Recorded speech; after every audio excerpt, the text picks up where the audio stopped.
सबसे पहले 141 नंबर क्या क्वेश्चन है, क्वेश्चन ध्यान से देखो। Synthesis of the lipid is the function of, 12th का क्वेश्चन है। अगर फिजियोलॉजी में मानो तो सेल फिजियोलॉजी में आता है, सिंथेसिस ऑफ लिपिड होता है स्मूथ एंडोप्लाज्म रेटिकुलम में, ठीक है। रफ एंडोप्लाज्म रेटिकुलम, इन दोनों में अंतर क्या है, क्योंकि इसमें राइबोसोम होते हैं, ठीक है। हालांकि इसमें लिख भी दिया प्रोटीन, ये प्रोटीन सिंथेसिस करता है। गोल्गी अपरेटस क्या करती है, इस प्रोटीन जो ये सिंथेसिस करते हैं इसकी पैकेजिंग करती है। और लाइसोसोम क्या है, ये डाइजेस्टिव एंजाइम है, इनके जो भी एंटीजन आता है उसको डाइजेस्ट करने में हेल्प करता है लाइसोसोम, ठीक है। तो ये हमारा हो गया 141 नंबर क्वेश्चन। डिटेल एनालिसिस है, चारों पांच ऑप्शनों के कार्य आपको पता होने चाहिए, चारों पांच ऑप्शनों की डिटेल आपको पता होनी चाहिए। मैच द पेयर, सबसे पहला है एनाटॉमिक संट, ठीक है। पहले तो संट क्या होता है ये पता होना चाहिए, फिर अनाटॉमिकल देख लेंगे क्या होता है। फिजियोलॉजिकल और अनाटॉमिकल कई होते हैं, दोनों होते हैं। तो संट पता होगा तो हमें पता चल जाएगा। संट क्या होता है, संट ये होता है कि ऐसी जगह, ऐसी चीज जहां पर ऑक्सीजनेटेड और डीऑक्सीजनेटेड ब्लड दोनों मिल जाते हैं, ठीक है। दोनों में कोई डिफरेंशिएशन नहीं होता, ठीक है। ऑक्सीजनेटेड ब्लड और डीऑक्सीजनेटेड ब्लड, ठीक है, जब मिक्सअप हो जाते हैं उस टाइम को बोलते हैं संट, ठीक है। जैसे कि प्लूमिनरी संट होता है हमारा, ठीक है, वही एनाटॉमिकल बोल लो, ठीक है।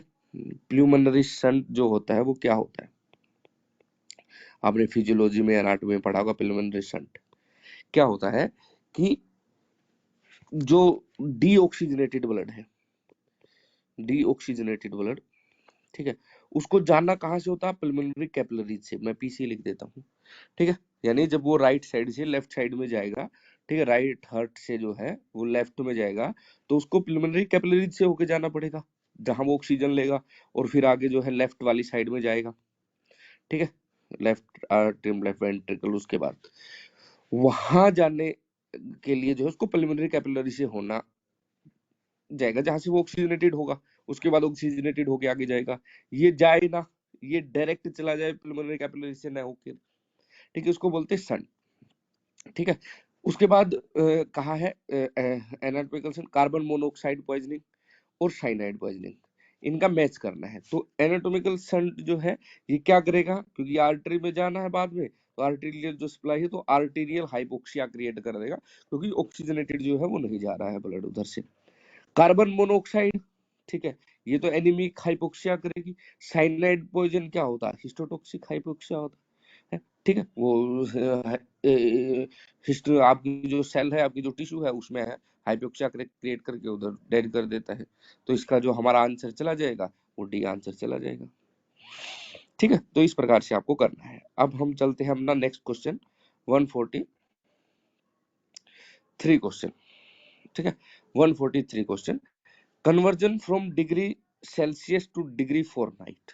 सिंपल सा फिजियोलॉजिकल क्वेश्चन है, फिजियोलॉजी से, तो बी आंसर लग जाएगा। मल्टीप्लाई बाई 9/5, ठीक है, एंड एडेड बाई 32, ये जो है डिग्री से आपका फॉरेनहाइट आ जाएगा, ठीक है। उसके बाद नेक्स्ट, कि किस अवस्था में 200 की किस अवस्था में जो है वो अल्प निद्रा का लक्षण उत्पन्न होता है। तो पहली बात तो ये क्वेश्चन है कहाँ का, ये 200 की वृद्धि का क्वेश्चन है, सुश्रुत से है, ठीक है। सुश्रुत से है तो क्या क्या बताया सुश्रुत ने, सुश्रुत ने बताया कि अगर वात वृद्धि हो गई तो क्या हो जाएगा, निद्रा नाश होगा। पित्त वृद्धि होगी तो अल्प निद्रा होगी। हम जब मैं पढ़ाता हूँ तो तब मैं ये बिल्कुल जरूर हाईलाइट कराता हूँ। और जब कफ वृद्धि होगी तो तंद्रा और निद्रा दो लक्षण होगी, ठीक है। तो हमारा ऑप्शन क्या चला गया, किसकी वृद्धि में, वात की वृद्धि, वो पित्त की वृद्धि में। तो आंसर हमारा पित्त की वृद्धि में लग जाएगा। निद्रा नाश आ जाता तो वात की वृद्धि में लिख जाएंगे। इसके बाद लिखा वाग्भट के अनुसार रंजक पित्त का स्थान, सभी ने रंजक पित्त का स्थान यकृत और प्लीहा माना है, वाग्भट ने अमाशय माना है, ठीक है। वाग्भट ने क्या माना है, अमाशय माना है। लेकिन सारंगधर ने स्थान तो यकृत माना है, लेकिन रस का रंजन सारंगधर ने जो है वो हृदय में होना लिखा है। स्थान जो है वो हृदय में है, रस का रंजन होना है अगर के क्वेश्चन आता है तो वो हृदय पे लगता है, ठीक है। यहाँ आंसर जो है हमारा लग जाएगा ये। उसके बाद नेक्स्ट देखेंगे क्या है, ठीक है, नेक्स्ट देखेंगे अष्टांग संग्रह का क्वेश्चन आ गया। मेधा ग्रंथ कर्म सामर्थ्यम कर्म किसके अधीन है? साधक पित्त के है भाई। ठीक है, साधक पित्त के लिखा है अष्टांग संग्रह में। ठीक है, साधक पित्त के बारे में मेधाकृत, मेधा ग्रंथि आकृष्ट सामर्थ्य। ठीक है, तो ये साधक पित्त के लिए चला जाएगा। यह पित्त अभासनी छाया को प्रकाशित करता है। ठीक है, देखो अभासनी छाया, तो छाया और वर्ण कहाँ रहता है? हमको तो त्वचा में दिखता है ना, छाया और वर्ण हमको तो त्वचा में दिखता है। ठीक है, अब डिटेल सोचने की जरूरत ही नहीं है। वैसे मैं श्लोक भी बता दूंगा अष्टांग संग्रह का, लेकिन अगर अष्टांग संग्रह को ना माने, हमारे कॉमन सेंस से आंसर निकले, तो आंसर तो हमारा निकल गया। अब अष्टांग संग्रह का लिख लो। ठीक है, अब जो है अष्टांग संग्रह का लिख लेते हम लोग। ठीक है, तो अष्टांग संग्रह का लिखते, देखो क्या कहा अष्टांग संग्रह ने। अष्टांग संग्रह क्या कह रहे हैं? तद अभ्यंग, तद अभ्यंग परिषेक आलेपन आदि। ठीक है, आलेपन आदि, तद अभ्यंग परिषेक आलेपन आदि पच्यति छायाश्च प्रकाश्यति, छायाच प्रकाश्यति। ठीक है, तो ये जो है वो भ्राजक पित्त के लिए लिखा अष्टांग संग्रह ने। तो हमारा आंसर लग गया भ्राजक पित्त। वैसे अगर अष्टांग हृदय नहीं पूछता तो भी हमारा आंसर जो है वो भ्राजक पित्त लग जाना था। इस प्रकार का कफ जो है वो, यह प्रकार का कफ सर्व संधियों का अनुकरण करता है। अब मुझे लगता है कि ये तो सबको ही पता होगा, ये तो इसमें तो किसी को बताने की जरूरत नहीं, जो है वो श्लेषक कफ है।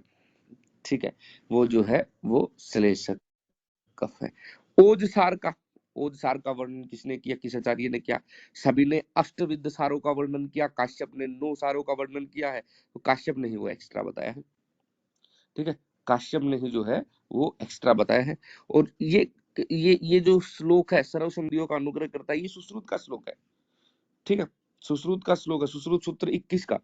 सुश्रुत सूत्र 21 वाला जो श्लोक है वो शुरू होते ही श्लेष्मा सर्व संधि संश्लेषात्, अगर लिखना चाहो तो लिख सकते हो। श्लेष्मा सर्व संधि, सर्व संधि संश्लेषात्, सर्व संधि अनुग्रह करोति। श्लेष्मा सर्व संधि संश्लेषात् सर्व संधि अनुग्रह करोति। ठीक है, आगे लिख लो, सर्व संधि अनुग्रह करोति। ठीक है, सुश्रुत 21 का 19वां नंबर श्लोक है। ठीक है, ओज को सर्व धातु स्नेह कहा है। ये तो जो है किसने कहा? अरुण दत्त ने कहा है। अरुण दत्त बोलते हैं कि ओज जो है वो सर्व धातु जो है स्नेह है, सर्व धातुओं का स्नेहन करता है। सर्व धातुओं का जो सार भाग है, स्नेह भाग है, उसको जो है ओज कहते हैं। ठीक है, उसके बाद नेक्स्ट देखिए जरा, गट में न बैठने वाला शब्द चुनिए। ठीक है, अब देखो बहुत कॉमन जो है वो आंसर सा है ये। तो देखो, ठीक है, गट में जो है न बैठने वाला शब्द चुनिए। वस्तिमल, परस्राव, नरजल, ये सब जो है वो मूत्र के पर्याय है, मूत्र के लिए आ जाते हैं। घर में तो गर्मी होती है, ये तो कोई है नहीं, तो यही जो है इसमें मिलान नहीं हो रहा, मिल नहीं रहा है। ठीक है, उसके बाद नेक्स्ट, किस स्रोतो दुष्टि शीत उष्ण अक्रम सेवनात्, क्रम से जो सेवन नहीं करोगे शीत उष्ण का, तो कौन सी स्रोतो दुष्टि होती है? जो है वो स्वेद स्रोतो दुष्टि।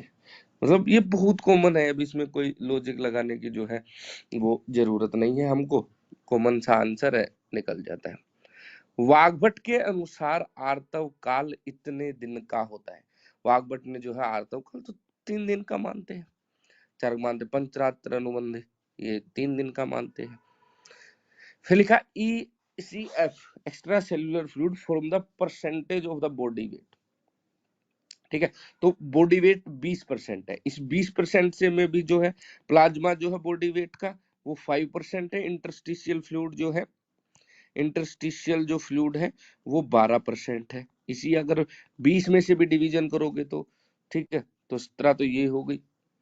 ठीक है, तो ECF form the percentage of body weight वो 20% है। वो अभी इसमें जो है लॉजिक लगाने की जरूरत नहीं, ये याद करने वाली बात है। जब फ्लूइड वाला चैप्टर फिजियोलॉजी आप पढ़ते हो तब वहां जो है पढ़ाया भी जाता है, ठीक है। उसके बाद नेक्स्ट देखेंगे, मज्जा धातु 6 का लक्षण है।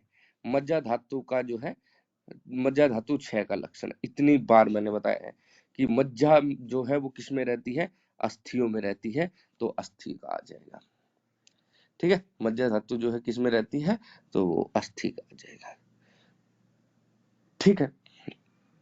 ये जो है वो अस्थि का आ जाएगा, ठीक है। संधि शून्यता आपको पता है, मेद संधियों में मेद रहता है, मेद 6 से आ जाएगा, ठीक है। संधि शून्यता, संधि स्थल संधिता। उसके बाद नेक्स्ट देखेंगे, चलो ईएसआर टेस्ट क्या है, कोई डायग्नोस नहीं करता, प्रोग्नोसिस टेस्ट है, ठीक है। ये कॉमन सेंस के इसमें भी एक्सप्लेनेशन करने की जरूरत है कि ईएसआर से कुछ चीज डायग्नोसिस नहीं होती, प्रोग्नोसिस होती है कि डिजीज कितनी, कंडीशन एंड वैक्सीन कितना, ऐसा हम देखते हैं ना प्रोग्नोसिस करने के लिए, ठीक है।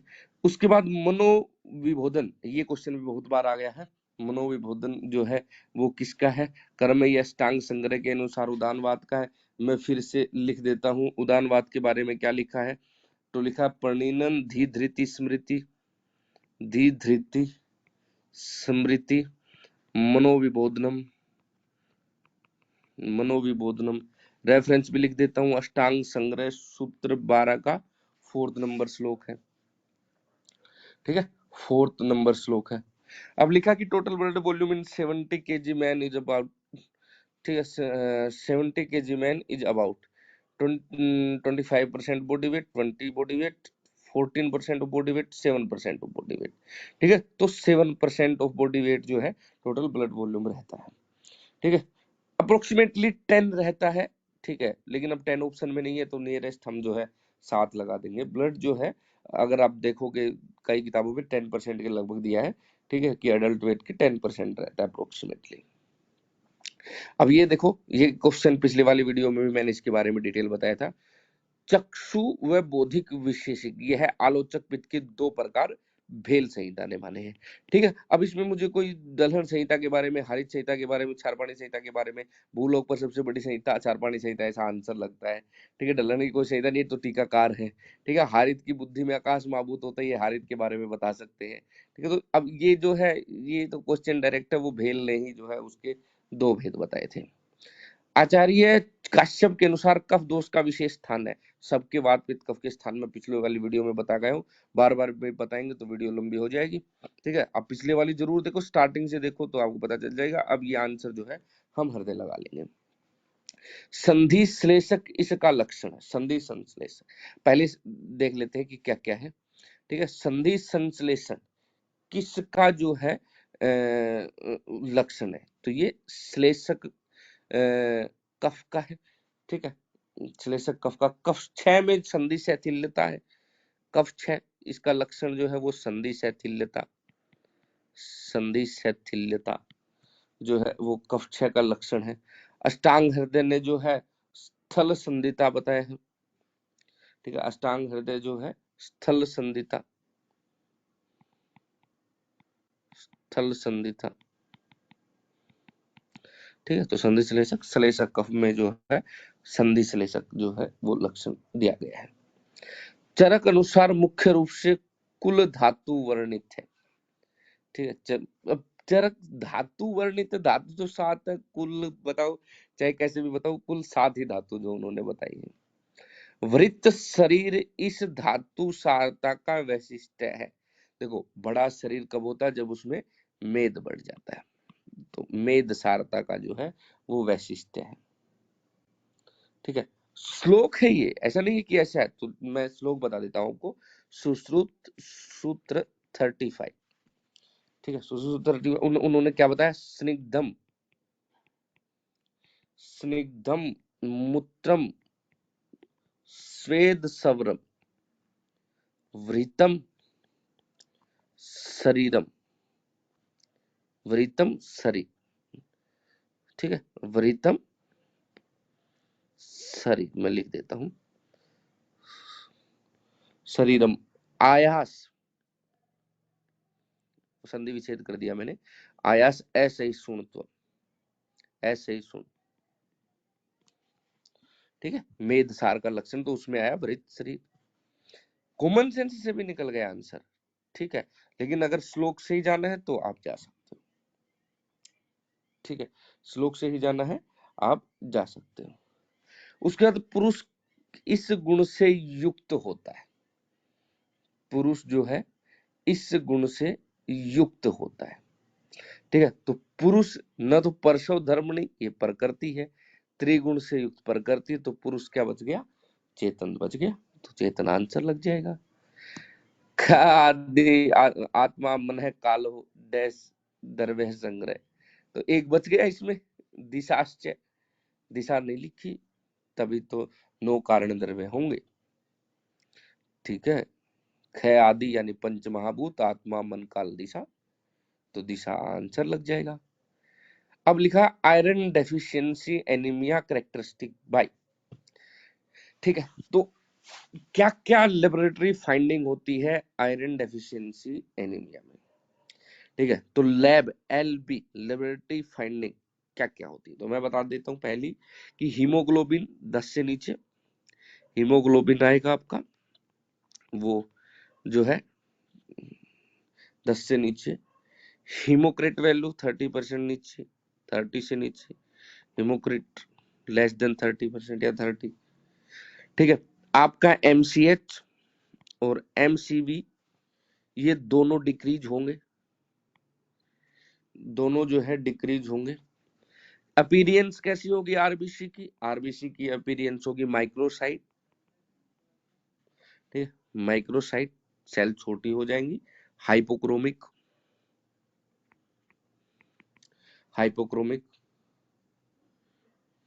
ठीक है, हाइपोक्रोमिक, ये लैब फाइंडिंग होगी। तो लार्ज तो होंगी नहीं, माइक्रोसाइट हो गया तो ये भी आंसर कट गया।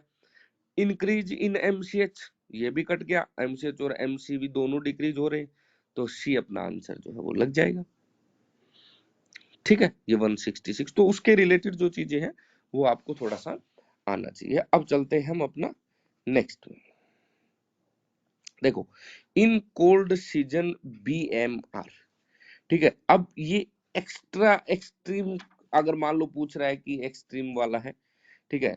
देखो अगर कोल्ड सीजन है तो टेम्परेचर मेंटेन करने के लिए बीएमआर बढ़ जाता है, ठीक है।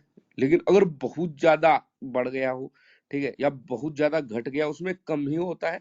मान लो ऐसा नहीं कि कोल्ड एक्सट्रीम कोल्ड हो तो उसमें भी बढ़ता रहे, नहीं, वो एक लेवल तक है। लेकिन अगर क्वेश्चन ये है कि in cold season BMR temperature maintain करने के लिए बीएमआर को तो बढ़ाना पड़ेगा, तो बीएमआर जो है वो बढ़ जाता है। ECF major by, ECF major by inulin, insulin की जगह इनुलिन लिख लेते हैं, मैनिटोल होता है एक्चुअली, वो भी मैनिटोल या इनुलिन बोल देते हैं। Sucrose, all of the the sucrose, और ये तो है। अब ये ईसीएफ में क्यों क्यों क्यों मेजर किया जाता है, ईसीएफ इनसे क्यों मेजर किया जाता है, रीजन पता होना चाहिए, क्योंकि ये जो तीनों हैं ये लार्ज मॉलिक्यूल है, लार्ज मॉलिक्यूल है, लार्ज मॉलिक्यूल है तो क्या होगा, लार्ज मॉलिक्यूल है तो सेल के अंदर इंटर नहीं करेंगे, बाहर वाला ही तो हमको एक्स्ट्रा सेल्यूलर फ्लूइड तो मापना है, तो वो इम्परमेएबल होते हैं सेल मेम्ब्रेन के अंदर, डिफ्यूज ही नहीं होते, बाहर ही बाहर रहते हैं, तो उससे हम माप लेते हैं, ठीक है। सट क्रिया काल का वर्णन किया है, सुश्रुत सूत्र स्थान, सुश्रुत सूत्र 21, ये तो इतना फेमस क्वेश्चन है। जब भी प्रकृति का बात आता तो मैं ये बोलता हूँ, सत्व गुणोत्पन्नम, ये कौन सी प्रकृति का लक्षण है, कफ प्रकृति का लक्षण है। सुश्रुत ने कहा है सत्व गुण उत्पन्नम, ये कफज प्रकृति है। जब भी प्रकृति की बात आती है तो मैं ये क्वेश्चन जरूर बताता हूँ, ठीक है। उसके बाद नेक्स्ट देखो क्या लिखा है, उसके बाद लिखा है कफ दोष के 5 प्रकारों का वर्णन सबसे पहले किस आचार्य ने किया, ठीक है। सबको पता है चरक ने वात का, सुश्रुत ने पित्त का और वाग्भट ने कफ का। महास्वर, ये क्वेश्चन तो पीछे भी आया था, किस जो है व्यक्ति की विशेषता है, सर्वसार की विशेषता है। अब नेक्स्ट ये डिटेल करने का क्वेश्चन देखो, क्योंकि ये महास्वर वाले तो मैं पूरी डिटेल पिछले वाली वीडियो में बता गया हूँ। आप लोगों से रिक्वेस्ट है जिन्होंने नहीं देखी है वो पिछले वाली वीडियो देख ले, जिन्होंने देखी तो उसके कंटिन्यूएशन में ये करोगे तो आपको समझ आएंगी चीजें। स्तंभते, ठीक है, हेमाद्रि टीका, तो हम सबको पूरा कर लेते। यस्य द्रव्यस्य बृहणी कर्माणी शक्ति, जिस द्रव्य में ब्रीहण करने की शक्ति हो वो गुरु है, ऐसा हिमाद्री ने कहा है। जिस द्रव्य में जो है वो जिस द्रव्य में जो है वो दृढ़ करने की शक्ति हो वो कठिन है, कठोर है। जिसमें स्थलन करने की शक्ति हो वो मृदु है, मार्दव है। और जिसमें स्तंभन करने की शक्ति हो वो हिम है। तो हमारा आंसर क्या लग गया? हिम लग गया। हमारा आंसर क्या लगा? हिम लगा। ठीक है। लाइफ स्पेन ऑफ प्लेटलेट्स 7 से 10 दिन, ये तो फिजियोलॉजिकल क्वेश्चन। 120 दिन तो आरबीसी की है। सद्य शुक्रम पयम, सद्य शुक्रक्रम पयम, इसका इस सामान्य का उदाहरण है। ठीक है, तो सीधी सी बात है, दुग्ध है शुक्र कर, तो दुग्ध और शुक्र के गुण मिलते तो गुण सामान्य है, गुण से बड़ा है, तो वही गुण उसमें है वही गुण इसमें है। धातु साम्य अरोग्यता, ठीक है, सिद्धांत का समावेश इसमें, ये तो कार्य है। धातु, ये तो हमको कार्य, चिकित्सा तो यही है, धातु साम्य अरोग्यता यही तो हमें करना है, तो ये तो कार्य है, तो कार्य में समावेश हो जाएगा। अब फिर नेक्स्ट वाला क्वेश्चन देखेंगे। विषारी द्रव्य मुख्यतः इस गुण के कारण पाचन न होते हुए संपूर्ण शरीर में व्याप्त हो जाते, तो ये डेफिनेशन है सारंगधर के अनुसार कि जिनका पाचन नहीं होता फिर भी पूरे शरीर में फैल जाते तो वैवाही द्रव्य होते हैं। तो क्या होते हैं? वैवाही द्रव्य होते हैं। ठीक है, ये बहुत आसान क्वेश्चन है, इसमें आपको मतलब कोई ऐसी देखने की जरूरत नहीं होती। नेक्स्ट देखो, इस धातु सार का जो है वो वर्णन है उद्दताम मेदा, इस धातु सार का विशेष लक्षण है। एक्चुअली ये पूरा नहीं है, ठीक है, इसमें आप जो है एक चीज और ऐड करो। ठीक है, एक चीज और ऐड करो इसमें। ठीक है, उद्दताम मेदा इस धातु सार का विशेष लक्षण है, सुखम एक शब्द आएगा। ठीक है, सुखम जो है एक शब्द आएगा, इस सुखम के साथ, ठीक है, ये जो सुखम आया है इसके साथ ये रक्त सार का लक्षण जो है वो हो जाएगा। ठीक है, सुखम उद्दाम मेदा इस धातु सार, तो ये तो सार वाले में आया है। ठीक है, ये तो एज इट इज जो है वो सार वाले में आया है, तो हम लगा लेंगे इसको आंसर। उसके बाद नेक्स्ट देखेंगे क्या, अगर आप धातु सारों का वर्णन पढ़ोगे तो उद्दाम मेदा, सुखम उद्दाम मेदा आपको मिलेगा। ठीक है, उसके बाद नेक्स्ट देखेंगे हम क्या है।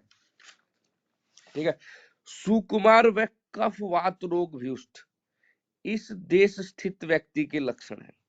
कफ वात को पकड़ लो, आपका आंसर लग जाएगा, अनुपदेश। ठीक है, अब मुझे लगता है कि देश तो फर्स्ट ईयर में आता है सारे ईयरों में चलता है कि देश कितने प्रकार के और किसमें जो है अधिकता होते हैं। अब देखो ये क्वेश्चन थोड़ा सा आपके लिए अच्छा क्वेश्चन है। शिशिर ऋतु में उत्पन्न रस में महाभूत अधिक क्या होता है? शिशिर ऋतु में, ठीक है, अब पहले तो क्या करना होगा, शिशिर ऋतु में आपको रस डालना होगा।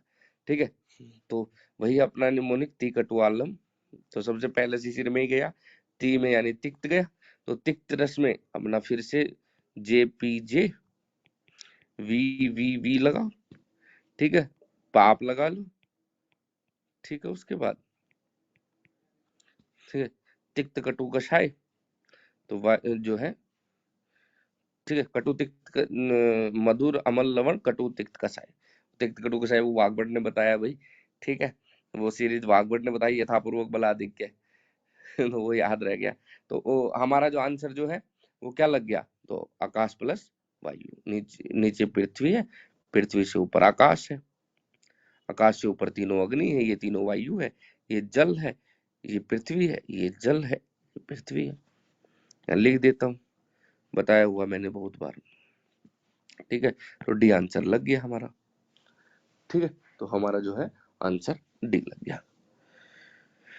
नेक्स्ट देखो क्या लिखा है, अत्य उग्र शब्दम सर्वनाथ, चाहे एस सर्वनाथ सर्वस होना चाहिए, कुछ नहीं सुना या अत्यधिक सुना होगा, एस आत्म इंद्रियात संयोग का एग्जाम्पल ये तो। ठीक है, लिखा कि तंबाकू मद्य जैसे पदार्थों का दुष्परिणाम ज्ञात होने पर भी उनको सेवन करना। अब ये तो बुद्धि का है, धृति तो नियमन करने वाली है, स्मृति याद करने वाली जो स्मरण किया हो। लेकिन ये तो बुद्धि विभ्रंश हुआ ना, कि आपको पता है और आप खा रहे हो, आप अच्छे और चीजों में नित्य और अनित्य को पहचान नहीं पा रहे हो, अच्छी और बुरी चीज के बीच में अंतर नहीं कर पा रहे हो। ठीक है, ये तो वो हुआ। उसके बाद नेक्स्ट देखो, इसकी भी डिटेल करना है। अम्लिका पिपासा प्रीदहा, क्वेश्चन है 183। अम्लिका पिपासा प्रीदहा, ये किस अवस्था में उत्पन्न है? तो ये पित्त प्रकोप का लक्षण है। ठीक है, सुश्रुत सूत्र 21 का क्वेश्चन है। ठीक है, सुश्रुत सूत्र 21 में क्या, अब वात प्रकोप के भी लक्षण पता होना चाहिए। वात प्रकोप का लक्षण क्या, कोष्ठ तोद संचरण, कोष्ठ तोद संचरण, अम्लिका पिपासा परिदाह। और कफ का, कफ प्रकोप का ही याद करेंगे हम, अन्न हृदय उत्कलेत। ठीक है, हृदय, अन्न हृदय उत्कलेत। ठीक है, कफ प्रकोप का लक्षण है।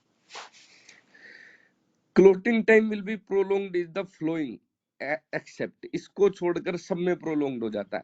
हिमोफिलिया में होता ही है। लिवर डिजीज, ये तो कॉमन है। फिर जो है क्रिसमस डिजीज, ओके, तो किसमें नहीं होता है? तो जो नहीं होता है वो परफ्यूम।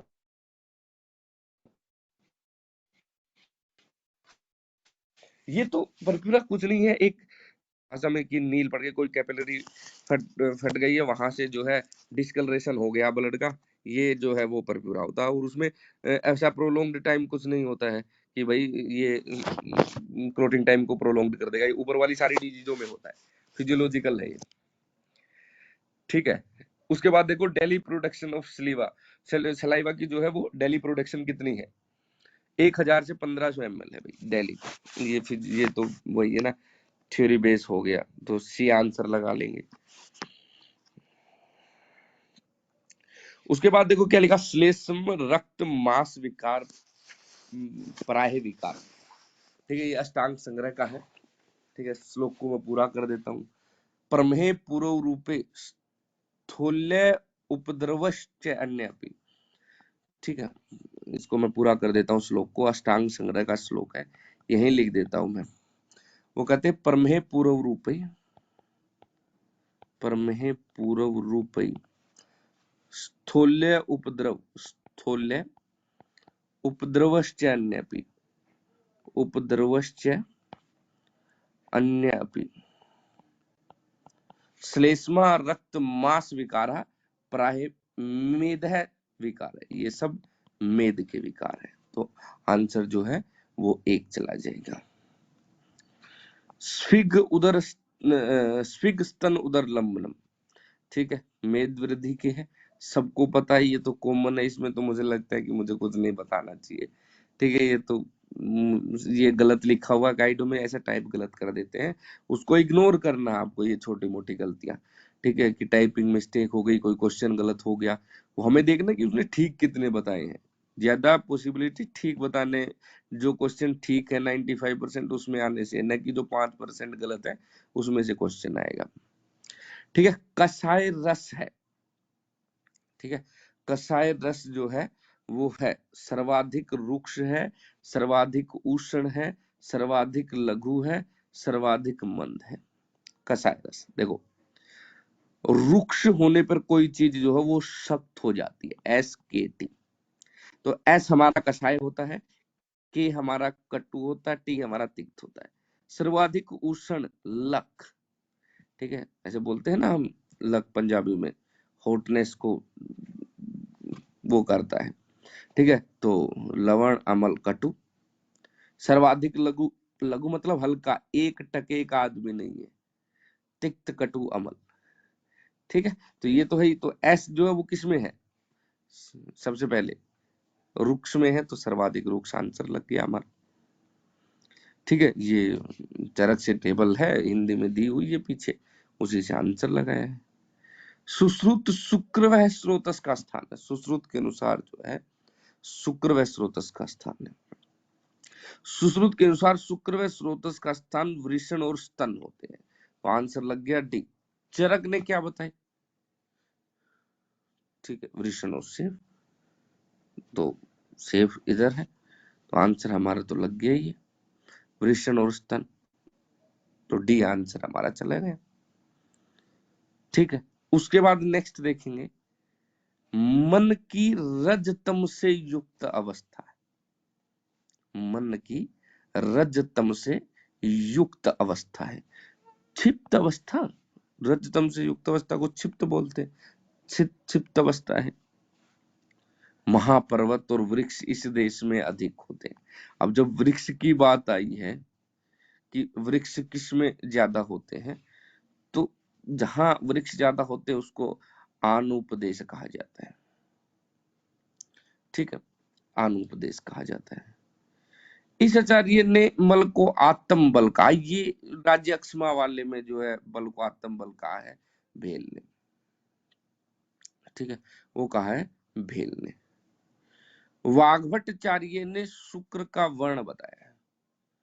ठीक है, तीनों बताए हैं, केचित का मत से, लेकिन अब वो वाग्भट्टी लगता है, घृत, तेल और माक्षिक छोदर जैसा, डी आंसर। ग्रीष्म ऋतु में दोष संचय होता है जो वर्षा में कुपित होता है। ठीक है, वाद दोष। अब ये दोषों का प्रकोप वाला मत मैं पहले भी बता चुका हूं। ठीक है, तो ये याद रखना, वात पित्त कफ का फर्स्ट ईयर में बताते हैं। सलक्षण किसका कर्म है? ठीक है, सलक्षण जो है, पहले तो ब्रीहण देखो किसका कर्म है, गुरु। ठीक है, ब्रीहण देखो जरा, पहले तो सबसे पहले आपको जो है ब्रीहण पता होना चाहिए कि ब्रीहण जो है वो किसका कर्म है, गुरु। छालन किसका कर्म है? विशुद्ध। सवर्ण किसका है? स्थूल। तो सलक्षण का क्या बचा? रोपणे, जिसमें रोपण की शक्ति है, हिमाद्री के अनुसार वही जो है वो क्या है, सलक्षण है। अग्नि संबंधी वर्णन किस अध्याय में? ये तो कोई भी बता सकता है जिसने चिकित्सा पढ़ी है, पहला श्लोक ही यहीं से शुरू करता है। इंद्रिय के अर्थ को धारण करता है, ये क्वेश्चन गलत है, ये क्वेश्चन का आंसर इसमें गलत दिया हुआ है, ये आंसर लगेगा चरक सूत्र 12 से। ठीक है, अब इसमें क्या है मैं पता नहीं, उसमें दो शब्द आए हैं। ठीक है, इन सर्व इंद्रियाणाम उद्योजक और सर्व इंद्रियाणाम अर्थानाम अभिवोढा। तो मुझे लग रहा है कि ये कह रहा है कि सर्व इंद्रियाणाम अर्थानाम अभिढोवा, कि सभी इंद्रियों के अर्थ को कौन ढोता है। ठीक है, सर्व इंद्रियों के जो है वो अर्थ को कौन ढोता है, वो तो न तो उदान वातु है, न समान वायु है, न वो है, तो ये आंसर लग जाएगा, पहला ही बताया गया है। ठीक है, तो इसका आंसर गलत है, इसको आप वाद कला के लिए अध्याय में जाके देखो, ये वहां से आंसर इसका मिलना चाहिए। ठीक है, नेक्स्ट वाला भी इसमें जो है गड़बड़ दिया हुआ है। मनुष्य के में मूत्र परीक्षा में भूत दोष का परीक्षण किया जाता है, इसको बोलते हैं भूत दोष या प्रेत दोष। जब मूत्र की जो आकृति है जो है मस्तिष्क या मनुष्य का आकार बना देता हूं, तो इसमें मनुष्य की आकृति तो पहला ऑप्शन है, हालांकि इसमें दिया नहीं हुआ, लेकिन मैं आपको बताता हूँ, दो मस्तिष्क या मनुष्य का आकार बनता है, तब हम बोलेंगे कि इसको भूत दोष है या प्रेत दोष है। तो आंसर ए होना चाहिए। अब इसमें क्या दिया है वो तो आप देख लेना, मैं जो बता रहा हूँ जो हम लोग पढ़ते हैं, जो सारंगधर की मूत्र परीक्षा, उसमें भूत दोष और प्रेत दोष, दो मस्तिष्क या मनुष्य का आकार अगर बने तो जो है ये दोष हम माना जाता है। ठीक है, ये दोष हम माना जाता है। उसके उसके दौरान उसके बाद देखो, आचार्य इंदु अनुसार समान वायु का स्थान है, आचार्य इंदु। ठीक है, इंदु ने जो है वो नाभि से आधा अंगुल ऊपर वाम भाग में जो है वो समान वायु का स्थान माना है। ठीक है, समान वायु का स्थान माना, सारंगधर ने नाभि ही माना है। ठीक है, कफ का संचय होता है, कफ का संचय हेमंत ऋतु में, चरक के अनुसार आंसर लग जाएगा। वाग्भट होता तो हम शिशिर लिखते थे, शीत व स्निग्ध गुण से। प्रकोप हमेशा उष्णता से रहेगा, उष्ण और स्निग्धता से। अभी शीत और स्निग्ध गुण आंसर है, हेमंत ऋतु लिख जाएगा। देखो उष्ण व स्निग्ध वसंत में प्रकोप होता है। ठीक है, तो ये 200 क्वेश्चन आज हमने किए। ठीक है, तो आप लोगों से रिक्वेस्ट है, ये बहुत कॉमन सेंस से आंसर निकलने वाले हैं। ठीक है, जो चीजें मैंने पीछे बताई थी वो थोड़ा सा रिपीट करने में, क्योंकि सब लोग कहते हैं कि वीडियो का टाइम ज्यादा हो जाता है, तो उसके लिए थोड़ा सा मैंने किया, लेकिन कोशिश की है कि सारी चीजें आपको बता पाऊं। जिन्होंने एक बार पढ़ा है वो तुरंत जो है उसको पकड़ लेंगे। ठीक है, कुछ और कोई क्वेश्चन आपको पूछना है आप कमेंट में बता सकते हैं, मेरे को व्हाट्सएप मैसेज कर सकते हैं। ठीक है, सभी लोग, किसी भी प्रकार की पीजी के रिलेटेड आपको क्वेरी है, जो लोग पढ़ते हैं मेरे से, नहीं भी पढ़ते हैं, वो भी आप जानकारी ले सकते हो। ठीक है, संडे के दिन मैं फ्री होता हूँ, आप कॉल कर लीजिए, आपकी कॉल पिक होगी, आपको आंसर दिए जाएंगे। ठीक है, चलो हम एंड करते हैं अभी यहाँ पे।